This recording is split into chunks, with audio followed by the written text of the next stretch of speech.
नाज़रीन आदाब, खबर खास में आप सभी का खैर मकदम है। आज हम खास मुद्दे के साथ हाजिर हैं। बात करेंगे रंगों की सियासत की।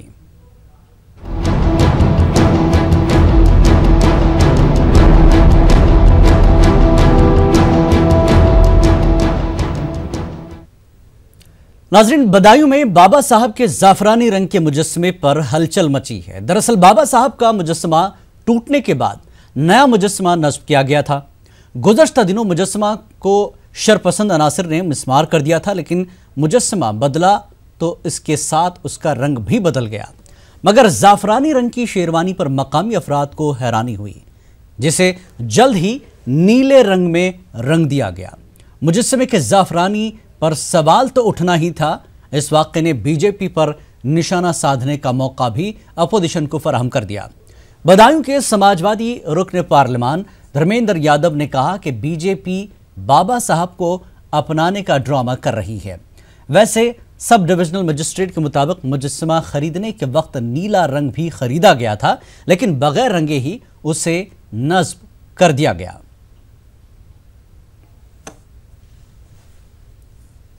भगवा कलर था, तो सभी गांव वालों से पूछा था यहाँ पर, और सभी अधिकारी लोग थे, तो उन्होंने कहा कि आप लोगों को ये ठीक है। गांव वालों ने भी कहा था और अधिकारी लोगों ने भी कहा कि अगर कोई दिक्कत नहीं है, इसको नीला पेंट यहाँ कर लेना, हम लोग करा देंगे। अधिकारियों ने सभी ने कहा।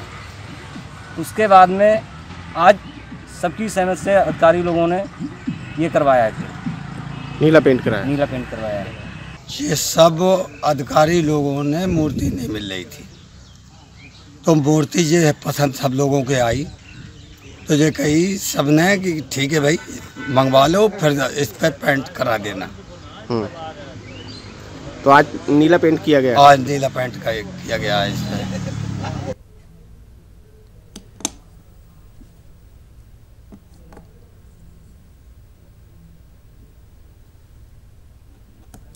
तो बहरहाल इस तरह से उत्तर प्रदेश में रंग को लेकर काफ़ी दिनों से सियासत हो रही है। चाहे वो स्टेट हज कमेटी का दफ्तर हो, उसकी रंगों को भी जाफरानी रंग से रंगा गया था, फिर बसों को भी जो है इसी रंग से रंगा गया था। लिहाजा एक तरह से एक रंग देने की कोशिश की जा रही है। क्या यह वाकई रंगों की सियासत उत्तर प्रदेश में हो रही है, या फिर इत्तेफाकन इस तरह की चीज़ें हो रही है जिसमें सियासत करने की कोशिश भी की जा रही है?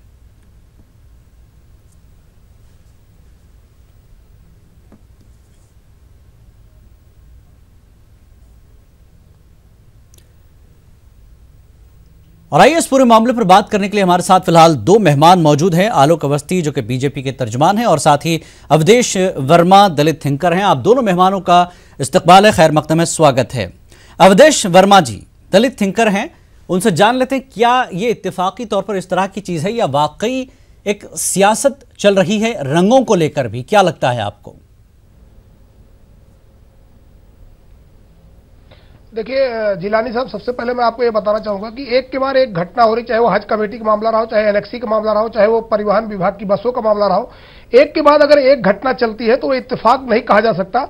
और सबसे बड़ा सवाल यह है कि जो ये बदायूं की घटना जिस पर आज चर्चा हो रही है, बदायूं की मूर्ति टूटने के बाद ये जो मूर्ति वहां लगने के लिए आई वो जिलाधिकारी महोदय द्वारा पसंद की गई, और जिलाधिकारी महोदय ने ही जो पैसा जमा किया, जो भी जितने की मूर्ति आई उनके देखरेख में यह मूर्ति वहां पे लगाई गई। अब सबसे बड़ा सवाल ये उठता है कि जिलाधिकारी महोदय ने जो ये कहना कि भाई ये लोगों ने पसंद किया, मैं आपको बता देना चाहता हूं कि पूरे इंडिया में एक भी जगह आपको बाबा साहब की ये जो भगवा कलर की मूर्ति कह लीजिए, पीले कलर की मूर्ति कह लीजिए, कहीं भी पूरे इंडिया में नहीं मिलेगी। और इत्तिफाक नहीं कहा जा सकता, बनाने वाले लोग भी, उनको सबको पता है कि बाबा साहब का कलर क्या है और कौन सी मूर्ति लोग लगाते हैं, कौन सी मूर्ति बहुजन समाज के लोग, मतलब जो दलित और बहुजन समाज के लोग हैं, अल्पसंख्यक समाज के लोग हैं, या जो भी बाबा साहब के मानने वाले अनुयायी हैं, वही किन सा कलर पसंद करते हैं और वही मूर्ति हर जगह स्थापित होती है। अगर ये मूर्ति यहाँ टूटी और इस कलर की मूर्ति जब इतना विवाद हो रहा है, हज कमेटी का विवाद हुआ, उसमें लोगों पर कार्रवाई हुई, इसके बाद भी और कई विवाद हुए, तो जिलाधिकारी महोदय का एक कर्तव्य बनता था इस अनावश्यक विवाद जो पैदा हुआ, अनावश्यक विवाद को लेकर अब हंगामा मचा हुआ है, जिलाधिकारी महोदय ने निश्चित तौर पर अगर वहां पे उदासीनता न बरती होती और फौरी तौर पर उन्होंने देखा होगा कि आजकल देश में माहौल कैसा है, आजकल प्रदेश का माहौल कैसा है, और ये वो जगह है जहां पर ऑलरेडी एक बार मूर्ति चुकी है और उसको लेकर कई हंगामा मचा था। तो सब मिलाकर ये कहा जाएगा, ये इत्तेफाकन नहीं हो सकता इस प्रकार से। अभी निश्चित तौर पर हो सकता कुछ लोग ऐसा हो कि इसमें सरकार की भी छवि धूमिल हो रही है, लेकिन सरकार को भी ये सोचना चाहिए कि जहां भी ये उदासीनता बढ़ती जा रही है, इस प्रकार की जो घटनाएं हो रही है, इसके लिए कौन से जिम्मेदार है। और बार बार ये इत्तेफाकन बाबा साहब बिल्कुल, चलिए ठीक है। आलोक अवस्थी जी, आलोक अवस्थी जी, जिस तरह से देश में, मुल्क भर में जिस तरह की हालात चल रहे हैं, दलितों का मामला एक तरफ है, फिर ये अंबेडकर साहब की मूर्ति को जो तोड़ा गया, इसके बाद कम से कम एहतियाती कदम उठाते और आगे कोई वबाल ना हो, इस तरह की कोशिश होती। बावजूद इसके फिर एक नया हवा खड़ा करने की कोशिश या एक मौका दिया जा रहा है।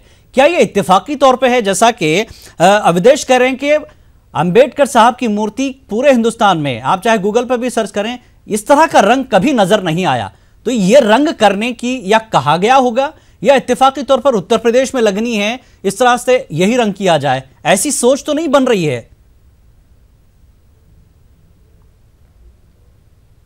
देखिए, ऐसी कोई सोच नहीं है, पहली बात। और अभी आपके जो पैकेज चल रहा था उसमें भी यही कहा गया था कि इसी रंग की मूर्ति मिल पाई थी तो उसके लिए बाद में रंग अलग से भिजवाया गया था कि रंग दिया जाएगा। ठीक। और यहाँ पे कोई रंगों की सियासत नहीं है। बाबा साहब की निष्ठाएं, बाबा साहब के जो आचरण उन्होंने किया है, जो उन्होंने समाज के लिए अपने काम किया है, जिसको हम लोग भी सपोर्ट करते हैं, हर तरफ से बाबा साहब के अनुयायियों को सपोर्ट करते हैं, उनको मुख्य धारा में देश में आगे बढ़ाने की बात करती भारतीय जनता पार्टी। तो ये एक इत्तेफाक है कि इस तरह की घटना हुई है। और बहुजन समाज पार्टी के जिला अध्यक्ष स्वयं मौजूद थे जिस समय की इस तरह की ये मूर्ति वहां पर लगी थी। अगर उनको उसी समय ही कह देते तो उसी समय पेंट हो जाती, शायद पेंटर नहीं रहा होगा या रंग आगे नहीं होगा। नहीं आलोक जी, सवाल यही है, बड़ा बतंगड़, नहीं आलोक जी, सवाल यही है बनाने की। ये मूर्ति चलिए ठीक है, इत्तेफाक से कलर करा हुआ था, खरीद ली, रंग भी खरीदा गया था, रंग भी नीला रंग भी खरीदा गया था, लेकिन बिना कलर किए किस तरह की मूर्ति लगा देना कुछ ना कुछ तो दर्शाता है यहाँ पर। किस तरह की एक सोच जो है इसके पीछे हो सकती है? नहीं, इसमें कोई आप राजनीतिक एंगल मत ढूंढिए। ये एक इत्तेफाक है और उसको सुधार भी कर लिया गया है। नहीं, राजनीतिक एंगल मैं नहीं ढूंढ रहा हूं सर, जिस तरह से लगाया गया, मैं ये जानना चाह रहा हूं कि कहीं ऐसा तो नहीं कि सरकार को या सरकारी लोगों को खुश करने के लिए अफसर इस तरह की कोई गलती कर बैठे और सरकार बदनाम हो जाए, तो इससे भी तो सरकार को ही नुकसान होगा ना। बाबा साहब की मूर्ति अन्य रंगों में भी है, ब्रॉन्ज कलर में भी मूर्ति लगी हुई है, बाबा साहब की मूर्ति गोल्डन कलर में भी लगी हुई है। तो इसको आप एक रंग विशेष से बांध के नहीं रख सकते। और रंगों की कौन सी राजनीति है? भगवा कलर, अभी आप नीले रंग की अगर मूर्ति है उसमें भी आप जो माला पहना रहे हैं वो भी तो रंग, तो फिर वो नारंगी है ना। तो ये रंगों का भेद नहीं है, ये आदमी के दिल का भेद है, ये आदमी का मन का भेद है। नहीं सर, लेकिन जिस तरह के हालात देखिए, हज हाउस का रंग आपने बदल दिया, बस का रंग बदल दिया, अब बाबा साहब का रंग आप बदलने की कोशिश में हैं, तो ये एक इत्तेफाक तो नहीं हो सकता लगातार जिस तरह से विदेश ने किया। चलिए, गणेश अय्यर भी हमारे पास बीएसपी प्रभारी हैं मुंबई से। गणेश अय्यर जी, ये पूरा वाकया जिस तरह से एक के बाद एक घटनाएं सामने आ रही है, अब बाबा साहब को भी अपने रंग में रंगने की कोशिश का इल्जाम लग रहा है, कैसे देखेंगे पूरे मामले को? ये जो बीजेपी का वोट बैंक पॉलिटिक्स है, ये आज के दौर में जो रिजर्वेशन जो मुद्दा उठाया है, इस रिजर्वेशन को खत्म करने के लिए ये सब पॉलिटिक्स खेला जा रहा है। और बाबा साहब को ये रंगीनी की बात, जो भगवा कलर का रंग लगा है, ये गलत है और हम बीएसपी हम इसके विरोध कर रहे हैं। नहीं, इसके पीछे कह रहे हैं कि इत्तेफाक है, लेकिन लगातार जिस तरह से माहौल बन रहा है यूपी में, हज हाउस का मामला हो, बस का मामला हो, तो ये इत्तेफाक तो नहीं हो सकता है। तो ये राजनीति का जवाब आप क्या देंगे? नहीं हो सकता है, ये इत्तेफाक नहीं है, ये बीजेपी का बहुत बड़ा षड्यंत्र है। इसे पर्दाफाश करने के लिए बीएसपी आवाज़ उठा रही है और जो बोल रहे हैं कि रंगों का जो खेल खेल रहे हैं जी, ये भगवा कलर कभी भी आज तक का हिंदुस्तान में कहीं भी बाबा साहब के अम्बेडकर जो पुतलों पर भगवा कलर का रंग नहीं लगाया गया है। नहीं, ये कह रहे हैं कि बीजेपी अपनाने की भी एक कोशिश कर रही है बाबा साहब को। बीजेपी अपनाने के लिए वोट बैंक पॉलिटिक्स खेलने के लिए जी, और उनको ये पता है कि 2019 के इलेक्शन नज़दीक आ रही है और शेड्यूल कास्ट और शेड्यूल ट्राइब जो पूरे भारत में आज के तारीख में जो रिजर्वेशन हटाने के जो चक्कर चल रहे हैं जी, इसके खिलाफ आवाज उठ रहा है। जी आलोक जी, इस चीज को इन लोग दूर करने, जी आलोक जी, दूर करने के लिए ठीक है, ठीक। जो हमारे प्रवक्ता हैं बहुजन समाज पार्टी के मुंबई के, जो कह रहे हैं बाबा साहब कोई बहुजन समाज पार्टी के कोई नुमाइंदे नहीं थे, ठीक है ना। आप विचारधारा को फॉलो कर रहे हैं, आपने एक पार्टी बनाई है उनके अनुयायियों के लिए, तो ठीक है, लेकिन उनको मानने वाले बहुत सारे अन्य दलों में भी लोग हैं। तो ऐसा नहीं है कि आप अपनी पार्टी का रंग जो है कहीं पे आप उसको पैट्रोनाइज कर देंगे। 1932 में धनंजय कीर्ति जी का बहुत सम्मान है दलितों में, उन्होंने अपनी किताब में लिखा है कि बाबा साहब जिस गाड़ी में चलते थे उसमें भगवा झंडा फहरता था उस समय पे, और कहीं पे भी। और जब बाबा साहब ने हिंदू धर्म छोड़ करके बौद्ध धर्म में गए तो बौद्ध धर्म में भी बुद्ध का जो कलर है कौन सा है, भगवाई कलर है। जो सूर्य का कलर है वो भगवाई है, और जब शाम होती है उस समय भी भगवाई कलर होता है। तो रंग की राजनीति जो है आप मत करिए, बाबा साहब के आदर्शों पर चलिए। बाबा साहब तो पूरे देश के हैं, देखिए बाबा साहब तो पूरे देश के हैं, लेकिन जिस तरह से फिलवक्त जो रंग लगाने की रंगों की बात हो रही है, ये टाइमिंग पर सवाल हो रहा है, ये टाइमिंग पर सवाल हो रहा है। चलाने वाले व्यक्ति को उनके खिलाफ लड़ा करके उनको हरवाया चुनाव, नहीं, कोई टाइमिंग नहीं है साहब। ये दलितों का, देखिए दलितों के लिए बाबा साहब के आदर्शों को हमने प्रस्तुत किया है। हमने बाबा साहब का घर का उनका नीलाम हो रहा था लंदन में घर, मोदी सरकार ने उस घर को बचा करके म्यूजियम बनाया है। बाबा साहब के जो पंचतीर्थ के रूप में जो उनका जन्म स्थान था, जो उनका नहीं सर, हमने करवाया मतलब हमने करवाया क्या मतलब?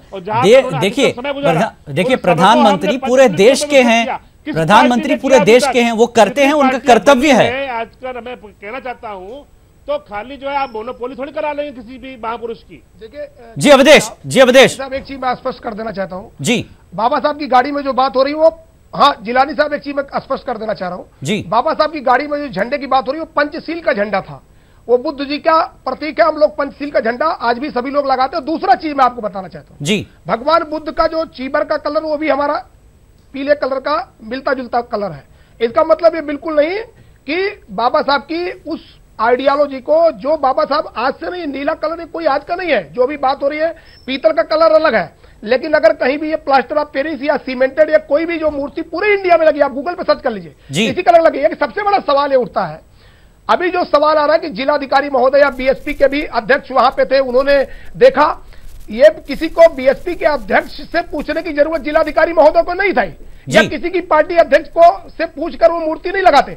मूर्ति जिस रूप में खंडित हुई, अगर मूर्ति उनको खुद पता करना चाहिए कि वो मूर्ति किस कलर में, मूर्ति तो पहले से उसी कलर में थी। अगर मूर्ति नीले कलर में थी और वो खंडित हुई तो जिलाधिकारी महोदय का एक कर्तव्य बनता था कि वो उसी कलर में मूर्ति लाके बिना मतलब अनावश्यक विवाद ना होता। अनावश्यक विवाद के लिए, और जब देश में इतना बड़ा बाबा साहब को लेकर हर मुद्दे पर राजनीति की जा रही है तो लोगों को सतर्क रहना चाहिए। इसका मतलब आपकी जिलानी साहब एक बात मैं बहुत सही तरीके से ये कहना चाहूंगा और मैं इससे संतुष्ट हूं। कहीं ऐसा तो नहीं कि अधिकारी लोग जो है, जो टॉप लेवल के अधिकारी लोग हैं, जैसे ये आपके हज कमेटी का मामला आया था, लोग सरकार को खुश करने के लिए, सरकार को दिखाने के लिए कि देखिए साहब मेरी बदायूं जिले में देखिए मैंने बाबा साहब को इस कलर में लगा। जी आलोक जी, कहीं ये अधिकारियों के जहनों पर भी ये रंग असर कर रहा है कि अपने ऊपर लोगों को खुश किया जाए इस तरह के रंग से, लेकिन सरकार ही इसमें जो है निशाना बन रही है। तो ये मैसेज दिया जाए कि साहब जहां पर जो चीज जैसी है उसको वैसे ही रखा जाए, अपने पार्टी के अपने तरह के रंगों से रंगने की कोशिश न किया जाए। आलोक जी। जिलानी साहब, पहली बात तो ये समझ लीजिए कि सरकार का कोई भी ऐसा आदेश नहीं है कि इस रंग का सारा होना चाहिए। नहीं आलोक जी, मैं ये बोल रहा हूं सरकार का आदेश नहीं होता, सरकार का आदेश नहीं होता, लेकिन अधिकारी इस तरह की सोच में आ गए हैं। बात पूरी आप काटिए नहीं। ये अधिकारियों पे सोच हावी क्यों हो रही है, सवाल ये है। साहब आपने प्रश्न किया, मैं जवाब दूंगा ना उसका। चलिए ठीक, जिलानी साहब बताइए। अगर आप प्रश्न कर रहे हैं जवाब देने का मुझे अवसर दीजिए जी। मेरा अगर जवाब ही नहीं आएगा और आप बीच में बोलने लगेंगे तो मैं कैसे बोलूंगा जी।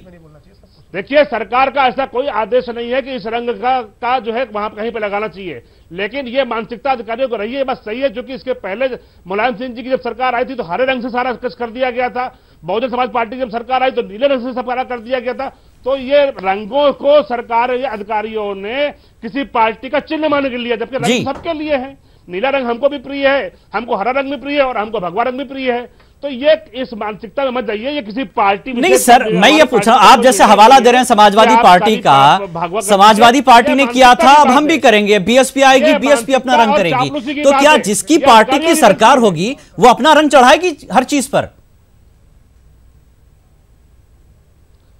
कोई नहीं चढ़ाता है रंग, ये अधिकारी चापलूसी में करते हैं। ये कोई पार्टी नहीं कहती है कि हमारा रंग चढ़ा कर दीजिए।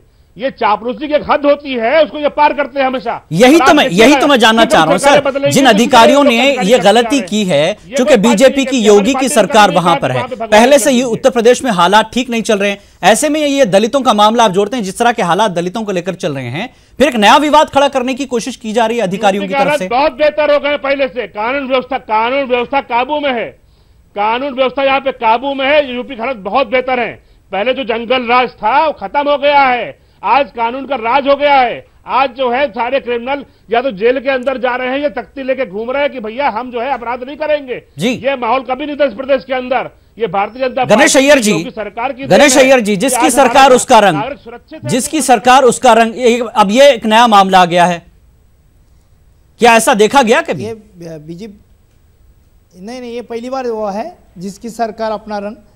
और आज क्या यूपी में क्या चल रहा है, ये बोल रहे हैं कि कानून व्यवस्था कंट्रोल में, कोई कानून व्यवस्था कंट्रोल में नहीं है, बहुत बुरी हाल है। पूरे देश भर में दलितों के ऊपर अत्याचार हो रही है, और अत्याचार का कोई, और ये जो रंगों को लेकर जो अभी ये जो खेल शुरुआत किया है, ये दलितों को लुभाने के लिए कर रहे हैं। दलित इसके अगेंस्ट पार्टी खड़ी है, हर तरफ लड़ रही है, उनको मैक्सिमम अधिकार दलितों के साथ।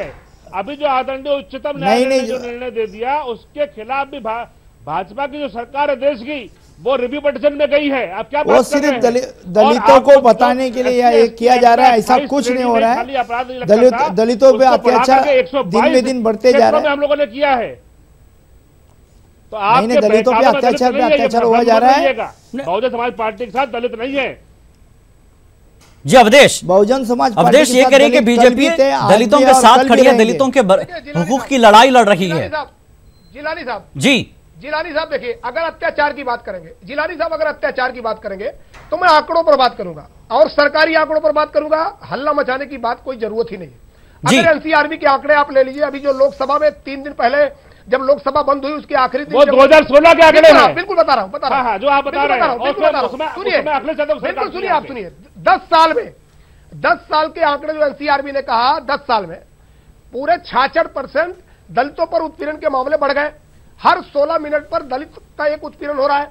पूरे देश में 3 लाख दलितों के उत्पीड़न के मामले अदालतों में लंबित हैं। अब सवाल ये आता है कि आंकड़े आप देखिए, 2012 में जो 33,000 थे, वो आपके 2016 में 44,000 पहुंच गए। अब पूरे देश की मैं बात कर रहा हूं अनुसूचित जाति की, इसी तरह की अनुसूचित जात जनजाति के जो मामले थे, एसटी के जो मामले थे, जो 58 थे, वो 66,000 पहुंच गए। तो एनसीआरबी के आंकड़े जो बता रहे हैं, आंकड़े के आधार पर निश्चित तौर पर भारतीय जनता पार्टी के कार्यकाल में दलितों के ऊपर अत्याचार के मामले बढ़े हैं। लेकिन सबसे बड़ा सवाल यह है, दलितों के ऊपर जो बढ़ रहे हैं इस तरीके की घटनाएं, उन पर अंकुश लगाने की दिशा में भी SC/ST आयोग पर हमारे अवस्थी साहब बहुत अच्छी बात कही कि मैं रिव्यू याचिका में गया। सबको पता है कि आने वाले समय में रिव्यू याचिका में गए, कोर्ट का हम भी सम्मान करते हैं, लेकिन जिस प्रकार से आज सरकार अगर चाहती, वास्तव में सरकार उस पर अध्यादेश भी ला सकती थी, सरकार उस पर संसद का विशेष सत्र बुलाकर संशोधन भी कर सकती थी, क्योंकि रिव्यू याचिका में सरकार ने जो लगाया है, जो अपनी याचिका लगाई है, उसमें उन्होंने कहा है कि सुप्रीम कोर्ट के आदेश से हम संतुष्ट नहीं है। सबको पता रिव्यू याचिका खारिज होगी, फिर क्यूरेटिव लगेगी, क्यूरेटिव के बाद फिर संविधान पीठ पर जाएगी, ये मामला प्रोसेस लंबा है। तब तक जो आज की डेट में दलितों पर उत्पीड़न पूरे देश में अगर होगा, जी आलोक जी, आधार पर देखा जाएगा। जी आलोक जी, बताना चाहूंगा कि जब क्या कहेंगे आप, जब आईपीसी की धारा 166 में जब अमेंडमेंट हुआ, डाला गया। मैं अवधेश जी अब उच्चतम न्यायालय पे भी टिप्पणी नहीं, पर टिप्पणी नहीं करूंगा, मैं भी नहीं कर रहा हूं। मेरा वो अधिकार नहीं, वो तो सरकार के बारे में बता रहे हैं, जो सरकार कर सकती थी वो तो नहीं कर पाई। पहली बात तो सरकार सुन लीजिए जी, मेरी बात सुन लीजिए। पहली बात तो सरकार ने उस बात के खिलाफ गई, और ये प्रचारित किया गया दलितों के बीच में जी कि SC/ST एक्ट खत्म किया जा रहा है, खत्म कर दिया गया है, और उनको बहका करके जो 2 तारीख को जो हिंसा हुई है पूरे देश भर में, वो इसीलिए हिंसा कराई गई है। उसके पीछे अन्य पार्टियां थी। मेरा स्पष्ट आरोप है, समाजवादी पार्टी के लोग, बहुजन समाज पार्टी के लोग और कांग्रेसियों ने मिलकर के उन सबकी फोटो चिन्हित हुए पकड़े जा रहे हैं आप लोग, जिन्होंने घरों में आग लगाई, दुकानों में आग लगाई, बसों में आग लगाई, बच्चों को, औरतों को मारा। ये समाज में हम अनुमति नहीं दे सकते किसी को भी।